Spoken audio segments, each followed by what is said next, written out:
Buenas tardes, aprendices. Damos inicio a la cuarta conferencia web del curso Sistemas de Gestión de Seguridad y Salud en el Trabajo. Espero que les esté yendo bien a todos, que estén activos con todas eh, las unidades, con el desarrollo de todas las unidades. Y les voy a compartir un momentico pantalla.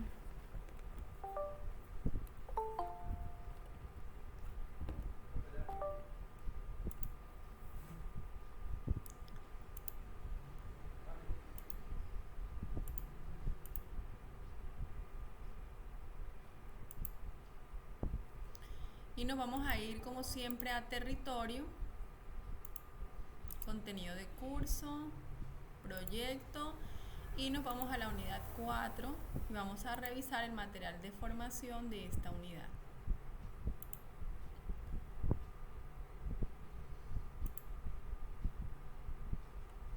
Para esta unidad vamos a estar repasando el tema de auditoría y revisión por la alta dirección de la implementación del sistema de gestión de seguridad y salud en el trabajo.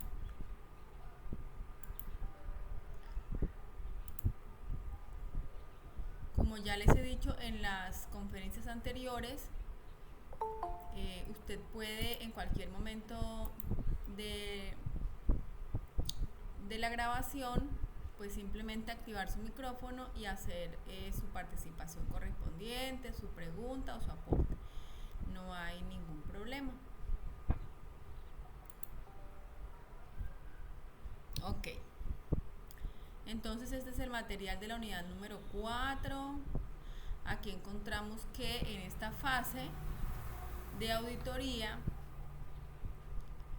está enfocada en el reconocimiento y aplicación de mecanismos para verificar el cumplimiento de la implementación del sistema de acuerdo con la actividad económica. Recordemos que es bien importante primero identificar la actividad económica de la empresa para de esa forma orientar todos los procesos, normatividad, identificación de peligros, etcétera. El presente material de estudio brinda pautas para realización de dichas acciones, aportando propuestas de prevención y corrección acordes a las no conformidades encontradas en una estructura y procesos de gestión. Aquí más que todo nos vamos a enfocar en la parte de lo que es accidentabilidad y enfermedad laboral. La parte de auditoría hace parte del ciclo PHBA, el ciclo en el que está soportado todo el sistema de gestión, que nos va a permitir identificar esas no conformidades y poderle hacer un seguimiento y un control para una posterior planificación y posterior plan de acción y ejecución de esas actividades, que va a hacer que el ciclo se mantenga constantemente. ¿Qué es una auditoría de cumplimiento? Es un proceso metódico para obtener evidencias que, al evaluarse de manera objetiva, permiten determinar la conformidad del sistema de gestión de seguridad y salud en el trabajo de acuerdo a los requisitos.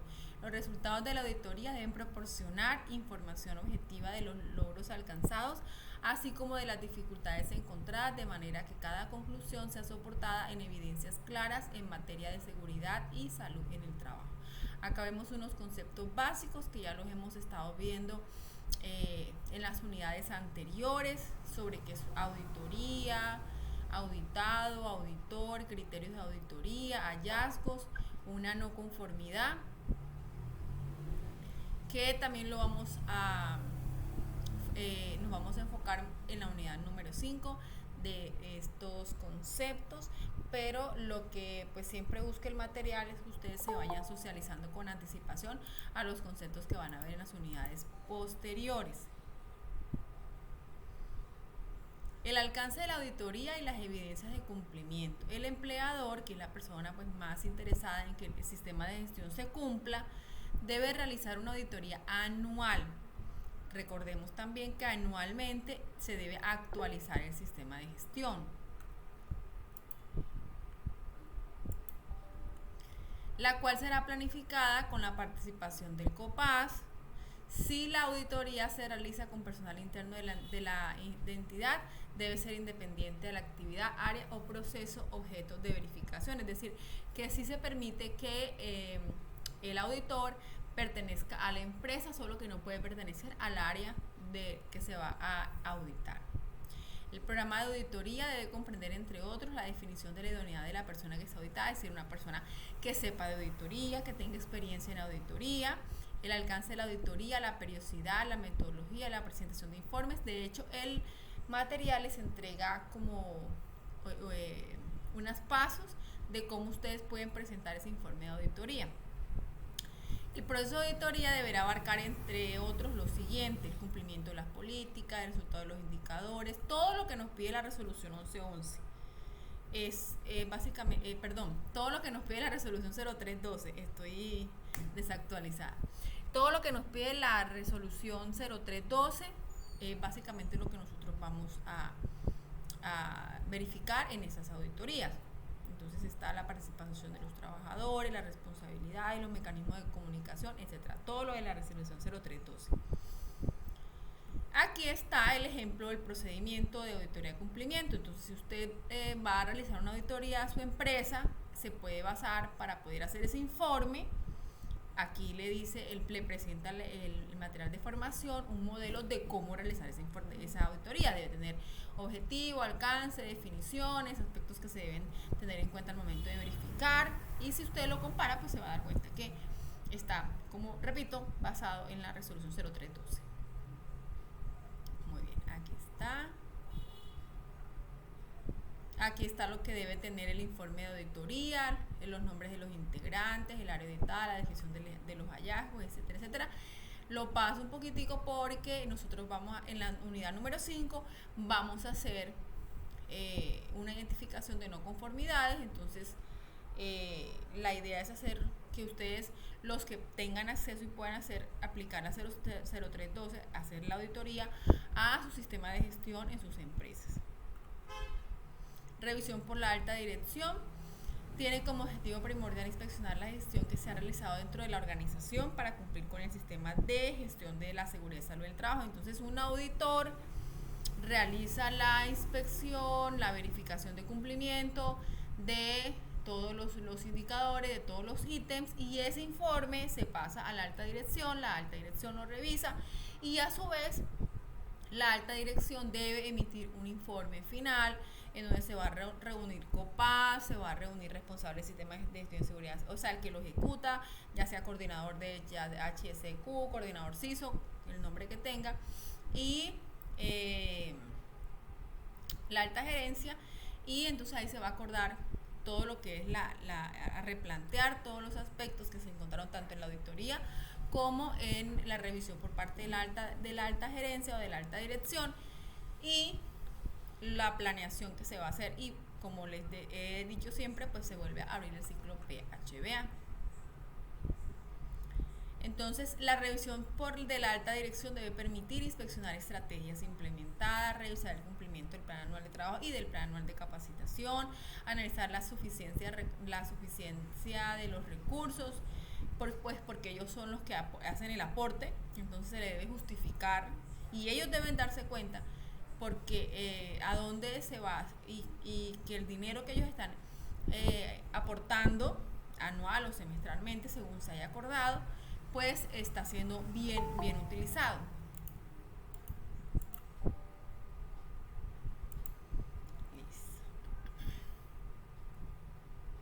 Y aquí está el ejemplo de procedimiento para realizar la revisión por parte de la alta dirección y cómo se debe presentar.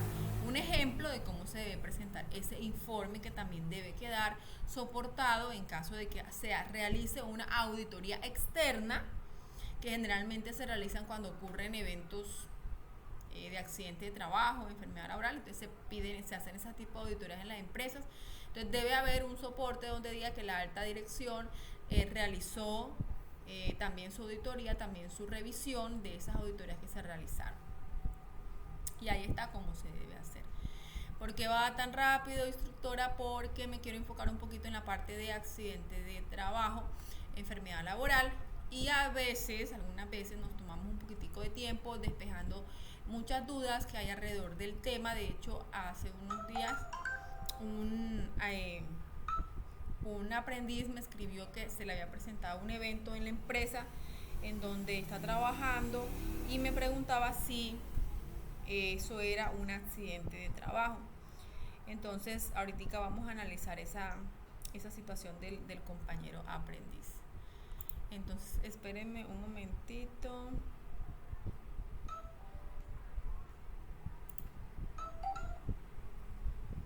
Dime, niña, rapidito que estoy en clase. No, no sé. ¿Por qué?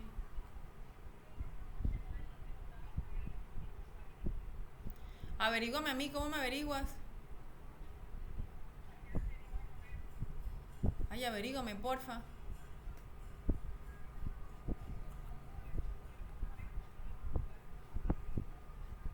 Verdad, sí, a mí me hicieron un préstamo, sí. Dale, pues. Claro. Dale, que yo estoy en clase, Luz Helena. En 6. 36. Bueno, mañana me averigua, niña, que estoy en clase. Yo te llamo ahorita. Bueno, chao. Bueno, listo. Sigamos entonces.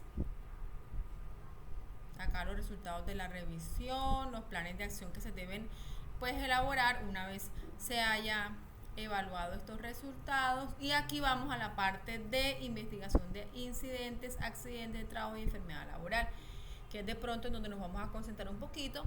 Primero, por lo que les decía, que la parte pues hay bastantes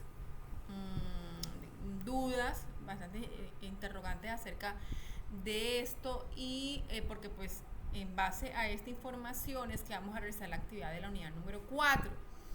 Entonces vamos a mirar qué es un incidente, qué es un accidente y qué es una enfermedad laboral. Entonces las OSHAs definen incidente de trabajo como un suceso o sucesos relacionados con el trabajo en el cual ocurre o podría haber ocurrido un daño o deterioro de la salud. O sea, no ocurrió, ¿verdad? Pudo haber ocurrido, pero no ocurrió. O una fatalidad, pero no ocurrió, ¿verdad? La resolución 1401 del 2007 dice que es un suceso acaecido en el curso del trabajo o en relación con este con potencial ser un accidente en el que hubo personas involucradas sin que sufrieran lesiones o se presentaran daños a la propiedad.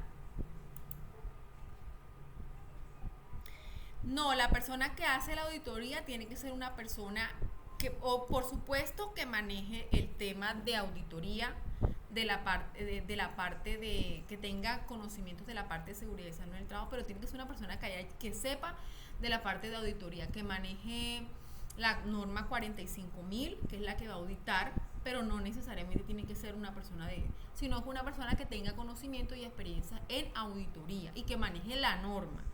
Como yo les explicaba, creo que la clase anterior, nosotros ahorita con SST estamos en la norma, manejando la norma de calidad de 45.000. Pero también hay otras normas, que es la norma 9.000, la norma 18.000, que es la de medio ambiente. Entonces, debe ser una persona que maneje la norma y que sepa de la parte de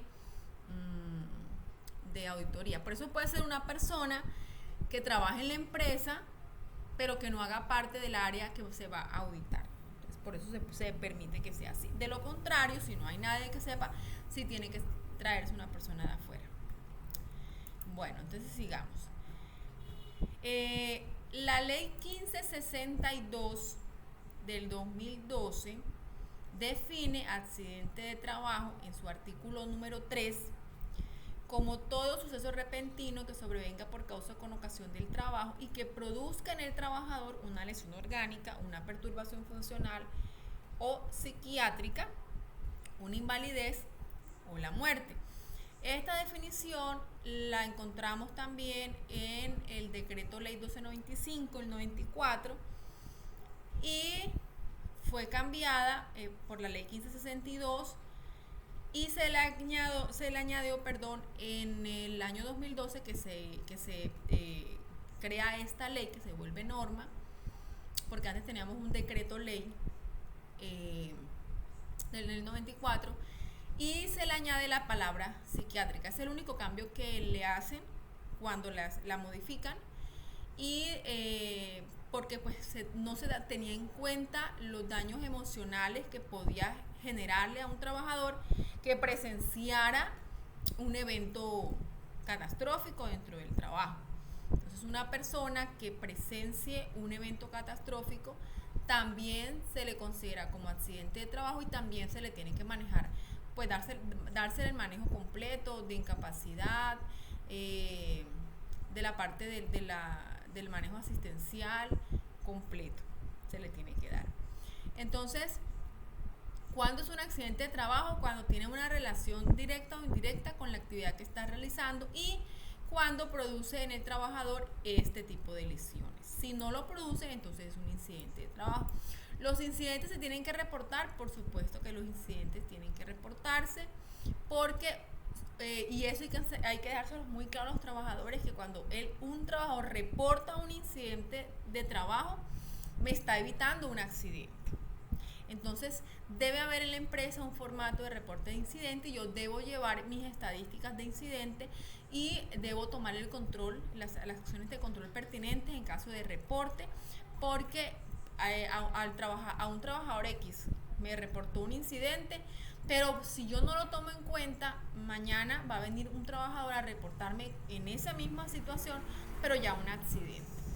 Entonces hay que tener muy claro que los accidentes no son casualidad, no era el día que le tocaba. Todos los accidentes son causales, se generaron por una causa, y todos los accidentes de trabajo se pudieron evitar.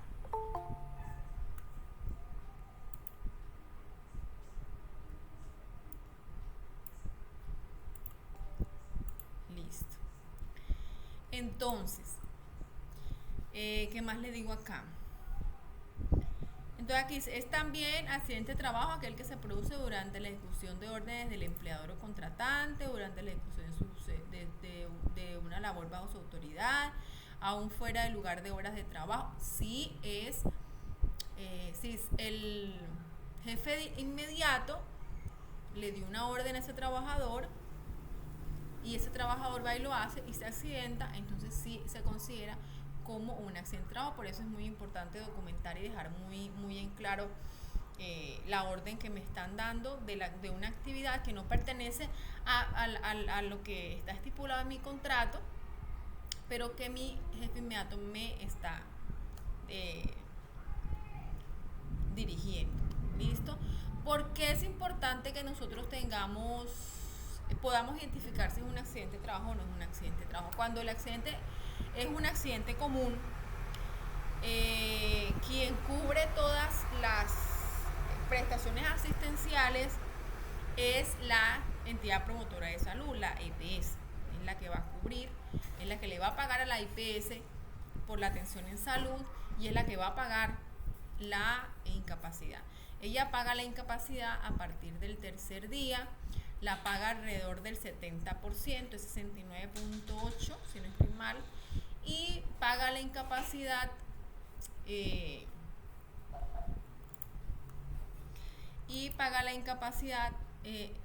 existe un POS, el plan obligatorio de salud dentro de las EPS, que es una lista de medicamentos,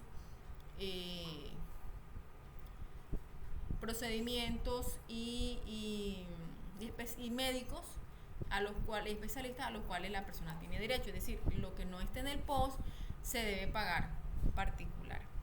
Mientras que cuando el accidente es laboral, lo paga la ARL, la incapacidad se paga a partir del primer día, se paga el 100%, y la ARL no maneja POS, o sea, no maneja plan obligatorio de salud.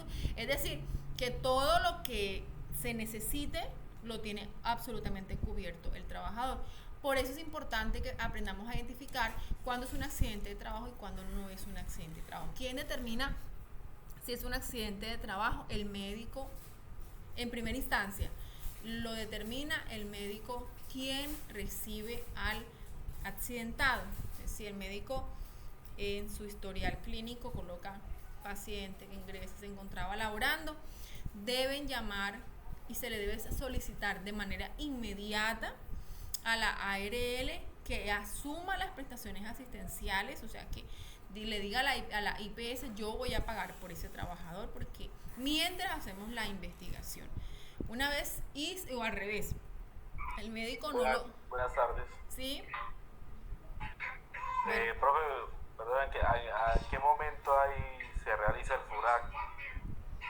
El FURAC se realiza cuando se tienen 48 horas para poder hacer la diligencia, para poder diligenciar el FURAC, que es el formato único de registro de accidentes de trabajo, pero también se puede hacer el registro de manera extemporánea. Después de eso no hay ningún problema.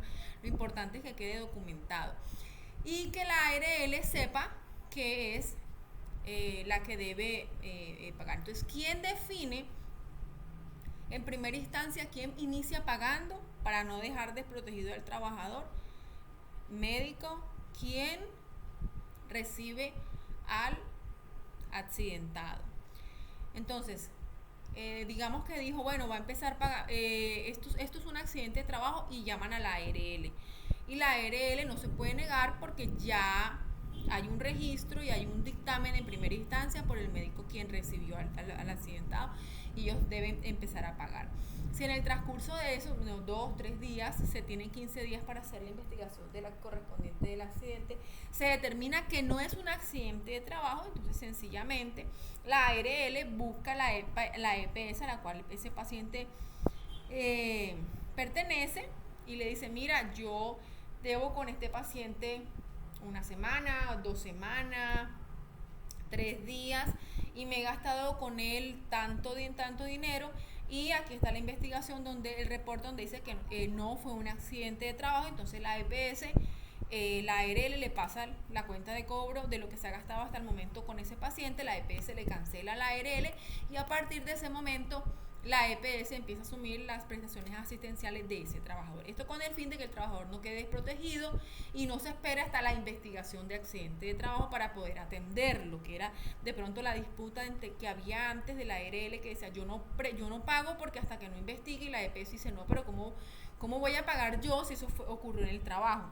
Entonces, quien lo determina es el médico en primera instancia. Por eso les digo que es importante que nosotros aprendamos a identificar cuándo es un accidente de trabajo y cuándo no es un accidente de trabajo. Siempre nosotros debemos dirigirnos a la norma. Un compañero me escribía hace unos días y me decía que no me explicó muy bien, pero lo que le pude entender es que yendo para el trabajo tuvo un accidente, y cuando llegó al trabajo reportó, y su supervisor le dijo que tenía que dirigirse a la llamar a la EPS, ir a la EPS, y por medio del seguro de salud que lo atendieran, como que tuvo una lesión en la mano, algo le entendí, y que él por qué tenía que llamar a su EPS si había sido un accidente de trabajo. Eso se llaman accidentes en trayecto o accidentes in itinere, y son aquellos accidentes que ocurren en el desplazamiento de la casa al trabajo, del trabajo a la casa. No se consideran accidentes de trabajo excepto si el medio de transporte lo proporciona la empresa. Si el medio de transporte lo proporciona la empresa, entonces sí se considera un accidente de trabajo. De lo contrario, no es un accidente de trabajo. No, pero es que a mí la empresa me paga auxilio de transporte, tampoco se considera un accidente de trabajo. Entonces, bueno, ¿qué es importante tener en cuenta? Otra cosa, las empresas le da pánico reportar un accidente de trabajo, y al trabajador le da más pánico reportar a la empresa un accidente de trabajo. Los accidentes, tanto como los incidentes, deben reportarse, por supuesto. O el trabajador a veces dice, no, voy a reportar porque aquí me van a pensionar. También son una cantidad de mitos que no son ciertos, no se pueden aplicar. Si la empresa está realizando la ejecución completa de su sistema de gestión, no tienen por qué preocuparse del reporte. Ellos le pagan a las ARL, le hacen unos aportes mensuales de unas cotizaciones, de unos montos de cotización, de unos porcentajes, dependiendo de su actividad económica y dependiendo del número de accidentes que presenten. Es decir, entre menos accidentes presenten, la empresa paga menos. Entre más accidentes presentes, es directamente proporcional a la accidentabilidad que ellos reporten. Por supuesto que si la empresa empieza a reportar accidentes, la ARL va a decir, venga, yo voy a ir con ustedes, yo necesito revisar, porque mire toda la cantidad de accidentes que ustedes me están reportando y nosotros le vamos a aumentar el monto de la cotización. El mínimo creo que paga en la actividad económica 1, creo que paga 0.34% de la nómina total. No se le hace descuento al trabajador porque el trabajador no paga ARL, solamente los trabajadores independientes. Los trabajadores dependientes, los directos con la empresa no pagan ARL, eso lo asume el empleador. Y entonces para poder tener en cuenta el monto del porcentaje, se tiene en cuenta la nómina y en base a la suma final de la nómina se saca el porcentaje de lo que ese trabajador le debe pagar a la administradora de riesgos laborales. Entonces de pronto ese es el temor de un empleador, decir, pero es que yo he reportado mucho y va a venir la ARL y me va a tocar pagar más. Eso en ese caso. Pero si el empleador está cumpliendo con todas las actividades de capacitaciones, de los procedimientos de seguridad, de la dotación, todo lo hace conforme a lo que dice la norma, ejecuta bien su matriz legal, se mueve mucho la matriz de peligros, está anclada, ligada con el plan anual de trabajo, con el plan anual de capacitación, es decir, tiene todo su soporte, capacitó al trabajador, el trabajador sabe que es un peligro, el trabajador sabe que es un accidente, sabe cómo reportarlo, toda esa parte, el empleador se exime de algo que se llama demandas por responsabilidad civil que le pueda hacer el trabajador en caso de que eso no se cumpla, porque es la responsabilidad del empleador la seguridad del trabajador.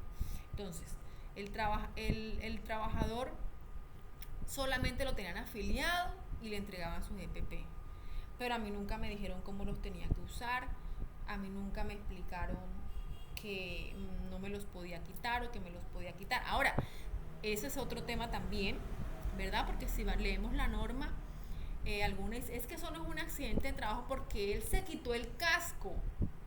¿Y qué pasa? O sea, ¿qué pasa? ¿Fue por causa o con ocasión? Sí. ¿Produjo una lesión? Sí. Entonces un accidente de trabajo y no hay más nada que hablar, ¿verdad?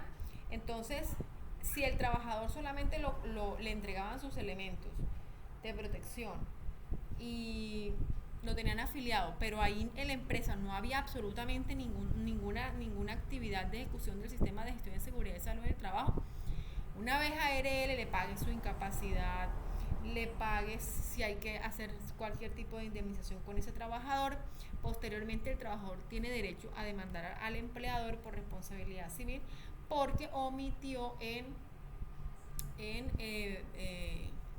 omitió la responsabilidad de protegerlo mientras él trabajaba, porque omitió el cumplimiento de la normativa que hubiera podido darle el conocimiento a él para que él se hubiera protegido, porque no hizo el cumplimiento ni les enseñó a los trabajadores el cumplimiento de los procedimientos de seguridad, causas por las cuales se ocurrió ese accidente de trabajo. Entonces, una empresa que tenga todo el cumplimiento del sistema de gestión se exime de una demanda por responsabilidad civil posterior por parte del trabajador accidentado. Entonces, de pronto ese es lo que muchas empresas desconocen de una de las tantas ventajas que tiene el sistema de gestión de seguridad, la implementación del sistema de gestión de seguridad y salud en el trabajo. Preguntas, chicos, los escucho.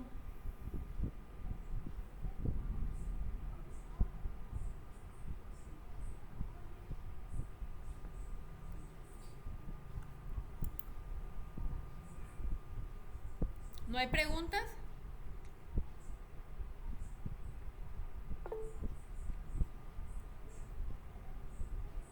Los escucho.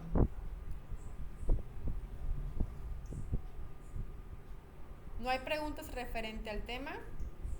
Sí, una pregunta. Sí, te escucho. Buenas tardes. Mire, cuando una empresa está contratando todos sus servicios por outsourcing eh, y hay un accidente de trabajo y la empresa a la que, pues la empresa a la que está afiliado el trabajador tiene pues todo lo de ley, ¿hay alguna corresponsabilidad del primer contratante, o sea, el que contrató por outsourcing? ¿Me hago entender? Sí, pero explícame un momentico el tema de outsourcing, Listo. por favor. Una empresa tiene 5 Sub, trabajadores, pero no están directamente con ellos como subcontratación. empresa, sino contrato con un tercero que me hace el uno la labor de aseo, el otro me hace la labor de fumigación, el otro me hace ¿sí? Contrato con empresas distintas, no con la persona natural, sino con empresas distintas. Sí, eso es lo que le llaman subcontratación, ¿no? Exacto, sería como sí. Sí. Bueno, mira, sí, por supuesto que sí, porque eso lo vimos en la unidad pasada, todo el tema, todas las exigencias que debe hacer la empresa a los contratantes, a las personas contratantes. Pero digamos que los contratantes tienen todo, ¿no? Sí. Tienen el sistema de gestión, tienen absolutamente todo. Ajá. Todo bajo la norma. Ajá. Yo como primer contratante, como el que contrata a la otra empresa, ¿tengo algún tipo de corresponsabilidad? Por eso, pero lo que pasa es que, vuelvo y repito, la corresponsabilidad se da cuando no hay cumplimiento de la norma. Ya. Entonces, mientras todos cumplan la norma, mientras no hay todos cumplan la norma, no hay ningún problema. Digamos que, bueno, el accidente fue mortal. Entonces, cuando son accidentes graves o mortales, entra obviamente el Ministerio de Trabajo a verificar qué fue lo que pasó y hace sus correspondientes auditorías, intervenciones, sanciones también.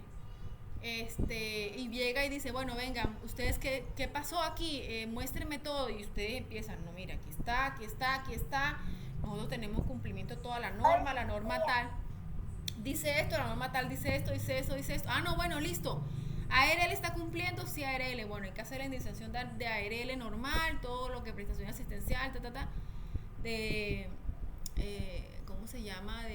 Bueno, cuando hay de la pensión por sobreviviente, todo lo que hay que hacer. Y ARL le responde, ya en ese caso, cuando las empresas contratantes y subcontratantes tienen todo en cumplimiento, ahí no hay ninguna corresponsabilidad de nada, porque no va a haber una demanda de nada. Y si hay una demanda, ustedes tienen cómo defenderse. Mire, nosotros capacitamos, aquí está la firma de la persona que se accidentó, aquí está la firma que recibió la capacitación, aquí está la firma que se le entregó la votación, aquí está la firma de que él conocía los procedimientos de seguridad, aquí está la firma, todo ello, todo aquí está todo, aquí no hay nada que hacer. No hay ningún tipo de corresponsabilidad porque nosotros estamos cumpliendo con la normativa. Y eso hace que se exima a las empresas de las demandas por responsabilidad civil o de las acciones legales posteriores a demandas por responsabilidad civil. No hay nada más que hacer. Pero cuando no se cumple, por supuesto que sí hay una corresponsabilidad, por lo que una empresa que va a contratar debe hacerle la exigencia de los procedimientos de seguridad a la empresa con la que va a hacer la contratación. Listo, muchísimas gracias, muy amable. Listo. ¿Alguien más? Miren, si un trabajador está en su horario de trabajo haciendo una actividad, por decir algo, están dentro de la empresa, lo mandan le dan 1 o 2 horas para que almuerce, y en esa hora o 2 horas de que almuerce, de que está en la empresa, decide bajar una fruta de algún árbol y se cae y se fractura, ¿usted considera que la norma indica que eso sería un accidente de trabajo o un accidente común?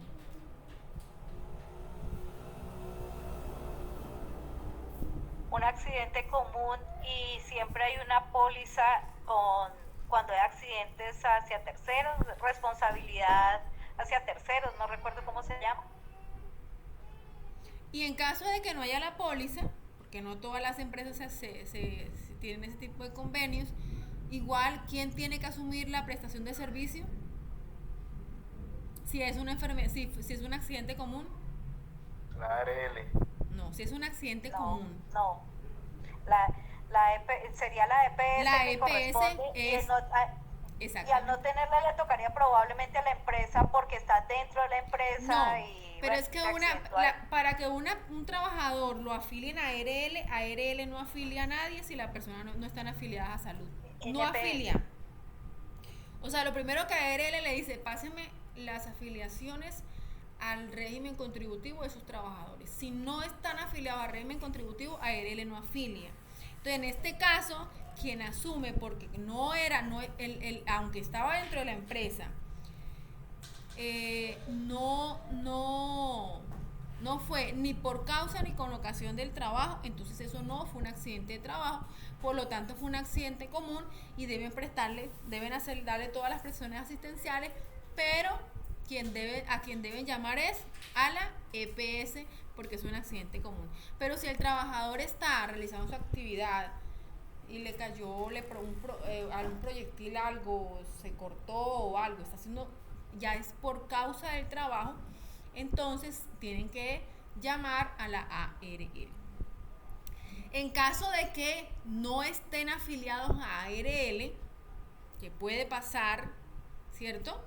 El trabajador no los tiene y no los afilió a ARL, entonces quien debe asumir el 100% de la prestación asistencial es el empleador, desde la pastilla, los días de hospitalización, no la EPS. El pago de la incapacidad lo debe asumir el costo completo el empleador. Y después de eso, ¿qué puede pasar? Una demanda por responsabilidad civil al empleador porque no cumplía con la normativa, y eso hizo que se generaran las causas para que ocurriera ese accidente de trabajo. ¿Listo? También las actividades que se hacen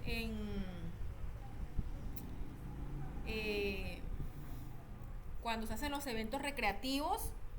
Sí, cualquier actividad lúdica también. Exactamente, esas también sí son consideradas. Que lo haya organizado la empresa. Porque si lo organizaron los trabajadores, salieron y ellos dijeron, no vamos a organizar y vamos a echarnos un partidito aquí en la cancha que está acá al lado de la empresa y juguemos, no es un accidente de trabajo. Pero si la empresa organiza un día de campo con la familia y alguien, entonces eso sí se considera accidente de trabajo, si lo organiza la empresa. ¿Listo? Preguntas en relación al accidente de trabajo, que no se me vaya a olvidar alguito por ahí.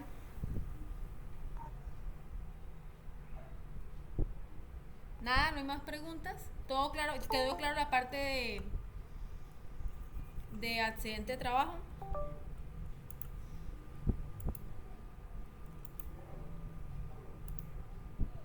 Bien. Bueno. Entonces la parte de investigación de accidentes lo encontramos en la resolución 1401. Es un proceso sistemático de determinación y ordenación de causas, hechos o situaciones que generaron o favorecieron la ocurrencia de accidente o incidente. Por eso los accidentes y los incidentes se reportan y se investigan. La investigación de accidentes tiene un lapso de 15 días para que se realice, y las investigaciones de accidentes no se hacen para identificar quién es el culpable. Es que fue culpa del trabajador, entonces eso no es un accidente. Se investiga el accidente para determinar si fue laboral o si fue común, y para identificar las causas para poder corregirlas y que ese accidente no vuelva a ocurrir. pero no se hace una investigación de accidente para identificar es que el trabajador tuvo la culpa, el supervisor tuvo la culpa, porque eso no viene el caso. Lo que se interesa es identificar las causales y corregirlas y que más nunca se vuelva a presentar. Por ejemplo, yo conozco una empresa donde cada 3, 4 años ocurre exactamente el mismo accidente, estalla la caldera y mata a un trabajador. Entonces, los accidentes de trabajo se investigan es para que no vuelva a presentarse ese evento dentro de la empresa. Para eso encontramos una identificación de causas básicas y una identificación de causas inmediatas. Dentro de las causas básicas encontramos causas reales que se manifiestan detrás de los síntomas, razones por las cuales ocurren los actos y condiciones subestándar. Dentro de las causas básicas encontramos los factores personales y los factores de trabajo, y dentro de las causas inmediatas encontramos los actos subestándar, que anteriormente eran conocidos como actos inseguros, y las condiciones subestándar o condiciones inseguras. Dentro de los factores personales que pertenecen a las causas básicas, tiene que ver con la capacidad del trabajador, destrezas, actitudes, entre otros. Por eso es importante manejar, yo diría, la identificación de los peligros psicosociales es bastante compleja. Llevar todo el programa psicosocial dentro de la empresa es muy importante, porque el reconocimiento de ciertas aptitudes me pueden llevar a mí a la prevención de accidentes e incidentes dentro de la empresa. Entonces, los factores personales están relacionados con la capacidad, la actitud, la capacidad de interpretación y asimilación de ese trabajador dentro de su entorno laboral, y los factores de trabajo tienen que ver con la gestión de la empresa, el mantenimiento que le hace a las máquinas, la calidad de los materiales que compra, las evaluaciones de medidas de control que le está haciendo a las máquinas o a las herramientas con las cuales ellos están trabajando. Y dentro de las causas inmediatas encontramos los actos subestándar, que tienen que ver con las acciones u omisiones que comete el trabajador, y las condiciones subestándar son con toda la parte de las situaciones, el deterioro de las partes locativas que se encuentran dentro de la empresa. ¿Listo? Esto es bien importante que lo tengamos en cuenta, porque dentro de la actividad número 4 se debe identificar causas básicas y causas inmediatas de un accidente de trabajo, una enfermedad laboral y un incidente de trabajo. Ahorita lo vamos a ver más adelante. Aquí están las obligaciones de la investigación del accidente. Pues se tiene que conformar un equipo investigador. ¿Quién conforma el equipo investigador? Lo conforma un representante del COPAS, si no hay COPAS el vigía, el responsable de la ejecución del sistema de gestión dentro de la empresa, el jefe inmediato del accidentado, y si es un accidente grave o mortal, un representante de la ARL. Ya les dije que la investigación se hace entre los 15 días siguientes al suceso, y se deben adoptar unas metodologías para poder hacer la investigación.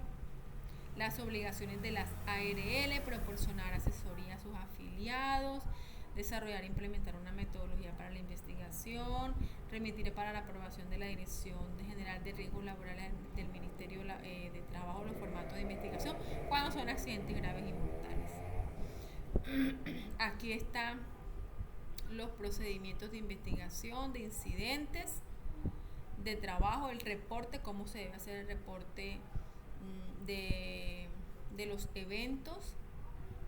Aquí cómo se conforma el comité, el equipo investigador, que debe haber un acta en todas las empresas de la conformación del equipo investigador, y esa acta debe estar firmada por los integrantes. Eso es bien importante. Aquí está cómo se recolectan las evidencias o la metodología, las diferentes metodologías que se pueden implementar para poder realizar esas investigaciones. Aquí nos proporcionan algunas. Esto ya lo vimos en la unidad número 1. Y se debe hacer una elaboración de informe final que me va a arrojar si es un accidente de trabajo, si es un accidente común y cuáles fueron las causas que originaron el evento. en esas causas yo tengo que repasar matriz, tengo que repasar matriz legal, tengo que repasar plan anual de trabajo, tengo que repasar plan anual de capacitación y todo el resto de mis programas van a modificar y tengo que actualizarlo en base a ese informe final que arroje esa investigación de accidente. ¿Qué es una enfermedad laboral? Es la contraída como resultado de la exposición a factores de riesgos propios o inherentes de la actividad laboral o del medio en el que trabaja. Esto lo encontramos en el artículo 4 de la Ley 1562 del 2012. La tabla de enfermedades laborales la encontramos en el decreto 1477 del 2014. Esta tabla se actualiza cada 3 años, teniendo en cuenta estudios técnicos financiados por el Fondo Nacional de Riesgos Laborales. En la tabla usted va a encontrar todas las enfermedades laborales habidas y por haber. De pronto, si usted está presentando ciertas patologías o ciertos señales, signos o síntomas, y usted dice, pero es que esto que yo tengo no está en la tabla, no está en la 1477, no quiere decir que no se pueda calificar como una enfermedad laboral. Después que yo muestre o que la persona muestre relación de sus signos y síntomas o de su condición de salud con su actividad laboral, por supuesto que se puede calificar como una enfermedad laboral. Lógicamente debe haber un tiempo de exposición a peligro, a ese peligro que lo conlleve al deterioro prolongado de la salud. Aquí está el ejemplo del procedimiento para investigar una enfermedad laboral que debe primero pues pasar por la EPS, el médico de la EPS, remitir al médico de la ARL, el médico de la ARL remitir el caso a los grupos especialistas y los grupos especialistas a las juntas de calificación de invalidez en el caso de que tenga que ser. Cuando una persona se pensiona, cuando una persona tiene más del 50% de pérdida de capacidad laboral, es decir, una persona que prácticamente no puede hacer nada, pero una persona sufrió un accidente en la empresa y era un operador y perdió una pierna, entonces a esa persona hay que pensionarla, no, a esa persona hay que reubicarla porque perdió una pierna, pero todavía tiene dos manos, dos brazos, tiene, o la otra pierna tiene su capacidad cerebral al 100, entonces hay que ponerlo a hacer otra cosa. Es que él no sabe hacer más nada sino conducir, y para conducir necesita las dos piernas. Entonces la empresa tiene por norma que capacitarlo en sistemas, capacítelo en manejo de otra máquina, capacítelo de lo que sea, capacítelo para que la persona continúe siendo útil a las actividades laborales y a la vida social, ¿ya? Basándonos en que nadie quiere estar en la casa sintiéndose que no hace absolutamente nada. Entonces, ¿quién se pensiona? Una persona que haya tenido más del 50% de pérdida de capacidad laboral, una persona que prácticamente no se pueda mover, no puede hacer nada, no, definitivamente. Eso es lo que la norma dice. Ahora usted me dirá, pero yo conozco a Juliano, sí, yo también conozco. Ellos hay en su conciencia, pero eso no es, digamos, lo estipulado por la ley. ¿Listo? Preguntas.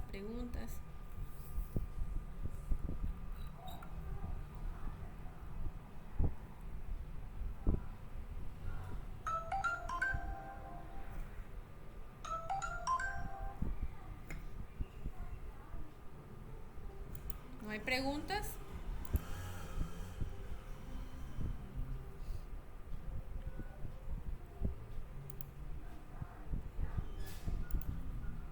Bueno, les muestro la guía de aprendizaje de la unidad número 4.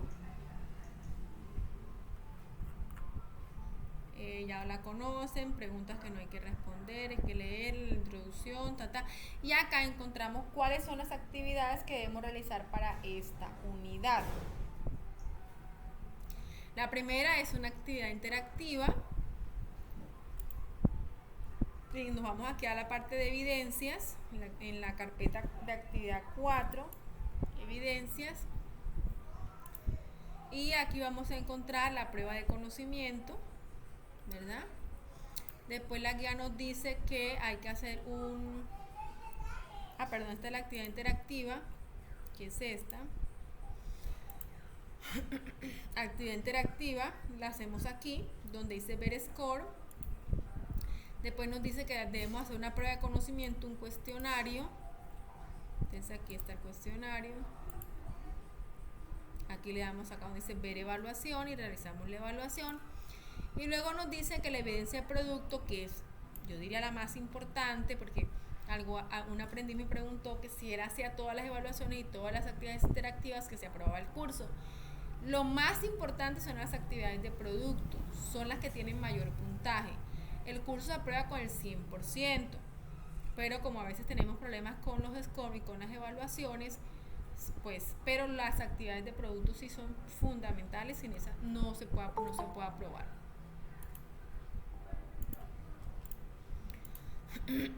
Y ese es un reporte escrito de accidente de trabajo, incidente y enfermedad laboral. Un documento que contenga el reporte de un accidente de trabajo, un incidente y una enfermedad laboral generada en el sector económico al que pertenece la empresa donde labora. Bueno, en este caso, si usted no labora o no ha laborado, o donde laboró nunca se presentó ningún accidente de trabajo, entonces investiga en internet un accidente cualquiera, un incidente cualquiera y una enfermedad cualquiera y colóquela. Ya les voy a mostrar.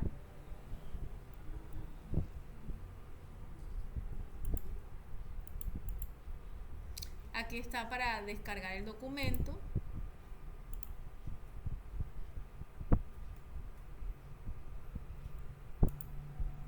Entonces, este es el documento que deben llenar para la actividad de la unidad número 4. Entonces, son 3 eventos. La fecha del evento es irrelevante, la identificación del trabajador es irrelevante, la ocupación sí es importante. Entonces colocamos la ocupación, qué hacía ese trabajador, o secretario, operador de grúa, etcétera. A dónde pertenece, a qué área pertenece, importante. En dónde ocurrió el evento. Y aquí, supremamente importante, la descripción del evento. Entonces usted va a hacer lo más específico que pueda en esa descripción de este accidente. El trabajador se encontraba realizando tal actividad en tal parte desde la empresa, tiró, jaló, corrió, se laceró, se cortó la mano, el pie, ya, porque a veces uno coloca, el trabajador estaba con un machete y se cortó el dedo. Fin del comunicado. Pero no da más datos, es decir, deben ser lo más específicos que puedan. Y acá no van a colocar X, no van X, no se colocan X acá. Aquí se coloca es la causa que se identificó de cada evento. ¿Cuál condición insegura usted cree que había que produjo ese evento? ¿Cuál acto inseguro usted considera que cometió el trabajador que desencadenó el evento? ¿Cuál factor de trabajo tenía el trabajador la empresa que desencadenó el evento? ¿Cuál factor personal usted considera que tenía ese trabajador que desencadenó el evento? Aquí van a escribir, ¿verdad? Si hubo una condición insegura de ese evento, si hubo un acto inseguro, cuál de ese evento, si hubo factores de trabajo de ese evento o si hubo factores personales de ese evento. ¿Tengo que llenarlos todos? No tengo que llenarlos todos, pero si yo analizo bien ese evento, y la idea es que ustedes lo investiguen muy bien, puedan identificar cuáles fueron las causas que llevaron a que ese evento ocurriera.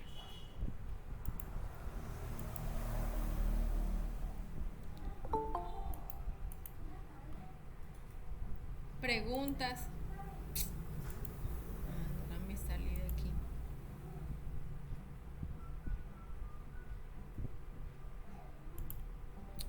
Preguntas.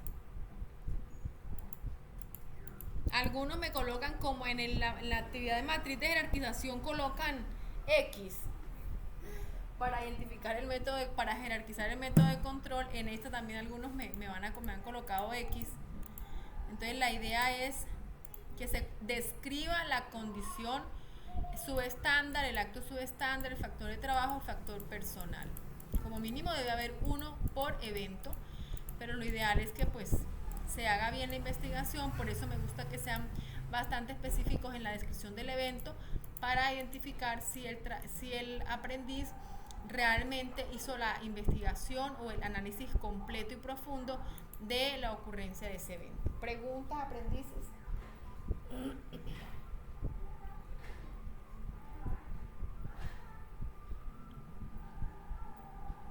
¿No hay? Pregunta, ¿tendría que ir un incidente, un accidente y una enfermedad laboral? Sí, señora. ¿O simplemente lo que encontremos dentro de la empresa? No, señora. Debe haber un incidente, Un accidente y una enfermedad. sí, señora. Un ejemplo de cada uno. Listo, gracias. Debe haber un ejemplo de incidente e identificar las causas. Un ejemplo de accidente, identifico las causas. Y un ejemplo de enfermedad laboral, identifico las causas. Y listo. Muy súper sencillo. Y el 5 es más sencillo todavía. Así que no nos podemos quejar. El curso está interesante, completo y súper fácil.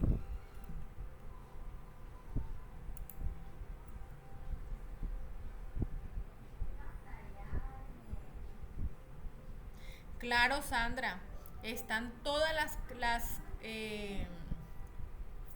conferencias web, están todas grabadas, las consigues en la carpeta de grabaciones de conferencias web.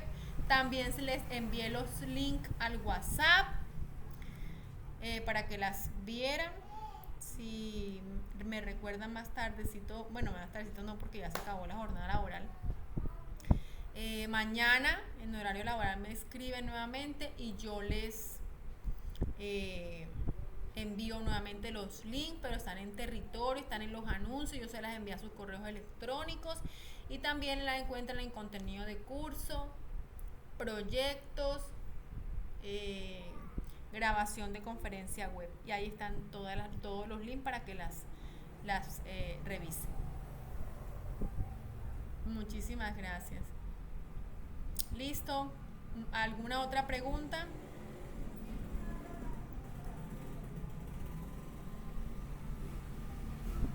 No hay más preguntas, entonces yo me despido de ustedes, dándole las gracias por acompañarme en esta conferencia web, invitándolos para la quinta y última conferencia web de esta unidad,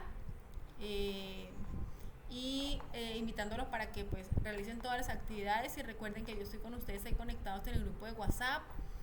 Escriben en el WhatsApp, profe, ¿usted está ahí? Claro que estoy ahí, pregunten y yo inmediatamente contesto. Yo estoy ahí al pendiente de la situación de ustedes, haciéndole el acompañamiento respectivo a la formación para que pues todos se puedan certificar, y no solamente certificarse, sino que tengan el conocimiento necesario para que puedan hacer el apoyo a sus empresas. Entonces yo me despido de ustedes, que tengan una excelente noche, excelente resto de semana, inicio de semana, y muchísimas gracias. Que estén muy bien, chao. A usted muchísimas gracias, muy amable. Con mucho gusto.